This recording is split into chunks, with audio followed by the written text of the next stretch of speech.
Hi guys, how you doing? Hey, I gotta show you something really quick, if I can. Do you see that? Do you see that crazy dog? Oh my goodness. Never in my life have I had a dog that sleeps like this. Oh my goodness. You know what? It is 2:44 a.m. Mountain Time. Hi.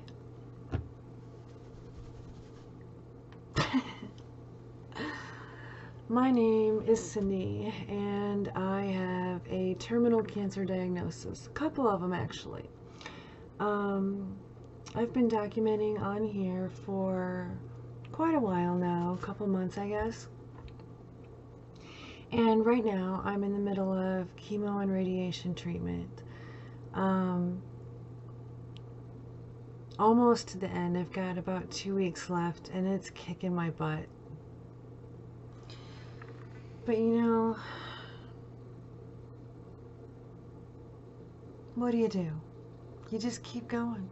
You keep moving and keep going and keep moving and keep going, and that's what I'm doing right now. I'm actually in a lot of pain, which is why I can't sleep, and I've been doing a lot of research, which I shouldn't be doing. However, some of the things that are happening to me right now, I'm not dealing very well with.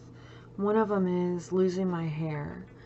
The chemotherapy that I'm on is called Xeloda. It's spelled Xeloda. And with any chemotherapy,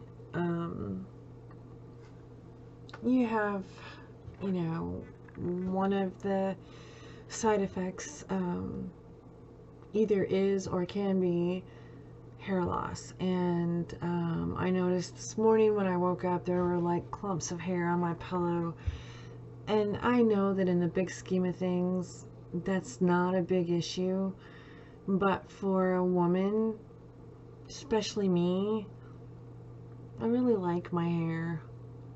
I've been growing it out since the last time it all fell out, and I don't want to be bald. It's cool on some people, but look at my face. Not good bald.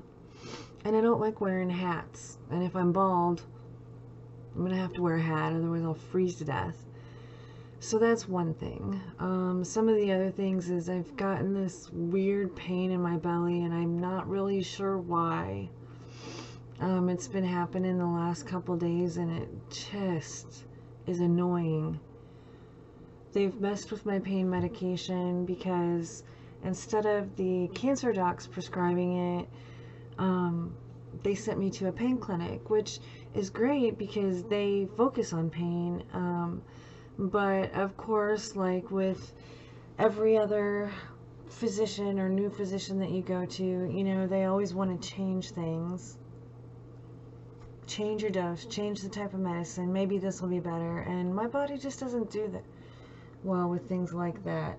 My cat's down here, almost ready to jump up here, and it's gonna freak me out. Molly cat. And there she is. Hi. What you doing? She can't stand it if I'm doing something without her.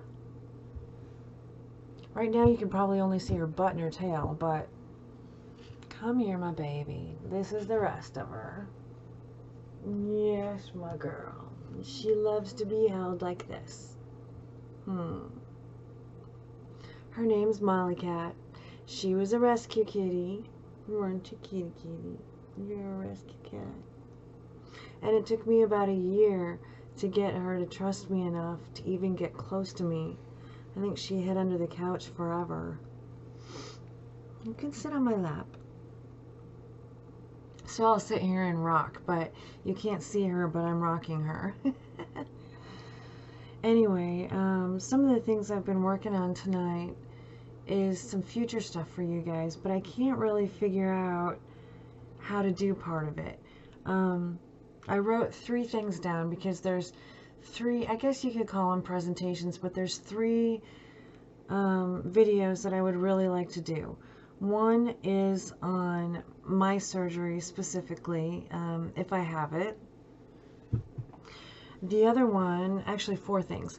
The other one is on cancer pain and opiate therapy, and that will lead into a specific video on opiates and my opinion only of what they call a current, what do they call it, epidemic, crisis, whatever. I think that that's bullshit, and I'll tell you why.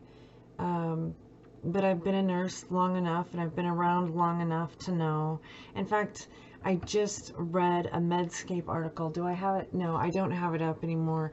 But in January of 2018, they came up with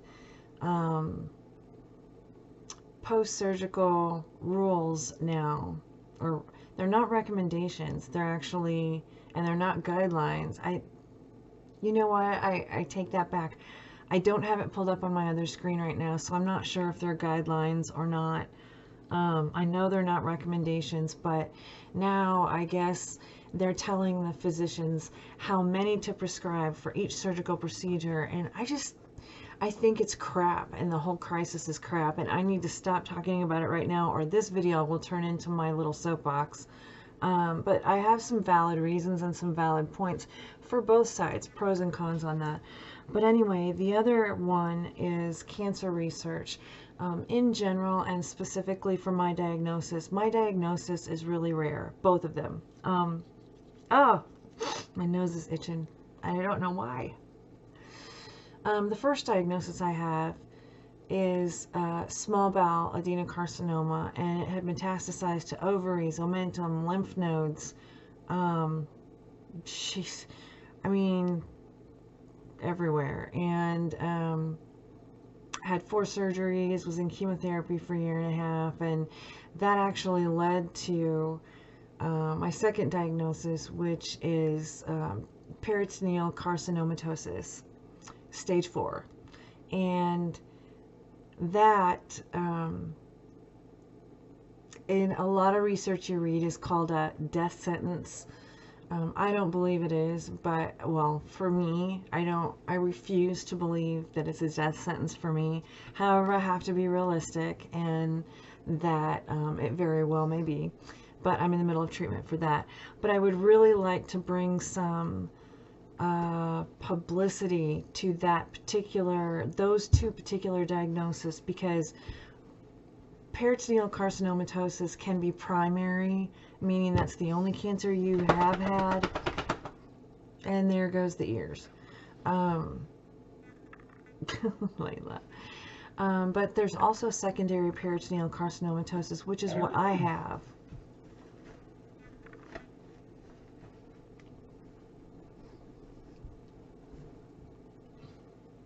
Okay, she wants her blankie. Anyway, that's what I have, and that just means that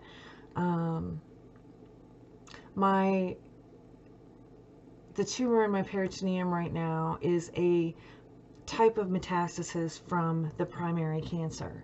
And how that works is that your omentum is, okay, let me start from the beginning. My small bowel cancer was in the jejunum part of my small bowel, and this is why I need help from you guys, because I'm not going to go any further with that. I want to do like a presentation with that, but I can't figure out how to provide you like a PowerPoint slide with voiceover. I don't know how to do that. If any of you computer gurus know how to do that, look down in the description and send an email to the email in the description about how to do that, or put it in the comments. That would be great, because then everybody will know how. But as soon as and I may figure out on my own tonight or this morning, because I just can't sleep. So as soon as I figure that out, I've got some really good information, and it's all clinical information, but it's related to me, Some of it's my opinion. Some of it is just scientific, objective, evidence-based medicine for education purposes. But it's helping me get my perspective on my diagnosis. I'm having a difficult time with it. I'm 47 years old. I have a 4-year-old, and I want to live at least for the next 20 years until she's out on her feet. And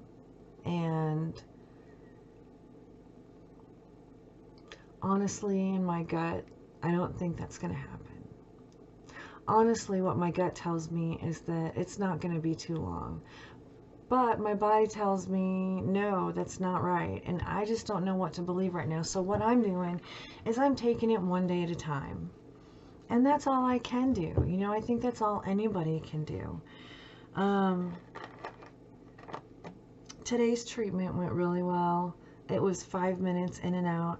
I think I told you guys before, but they have to do like a CT scan before each treatment now, because the tumor that I have is unstable, which basically just means it's shrinking. It's probably adhered to my rectum, but unstable means that because it's likely adhered to my rectum, your intestines constantly move, and so that tumor constantly moves. So I can be in this exact same position from one day to the next on the radiation table, but they won't be given radiation. If they give radiation in the exact same spot all the time, they won't always be hitting the tumor. So they have to find it, or they have to get it positioned right each time now. So it takes a little bit longer. The chemotherapy and the radiation are giving me side effects, but nothing that I can't handle right now, with the exception of losing my hair. I don't think I'm going to lose it all. I've only got 2.5 weeks left, but it might be kind of clumpy. See, it comes out. Ah. Hey, but you know what the good part is maybe I can get one of those really sexy long hair wigs. That'd be kind of cool, wouldn't it? Anyway, I will talk to you guys tomorrow. Let me know if you have any pointers on how to do the type of presentation that I want to do, so I can get working on those. And until then, I will talk to you soon. Oh, by the way, if you like some of my videos, or all of my videos, or this video, excuse me, go ahead and hit subscribe if you like this video. Hit the thumbs up, like, send me a comment, because I love them and I love responding to them. And I will talk to you tomorrow. All right, see you later. Love you guys.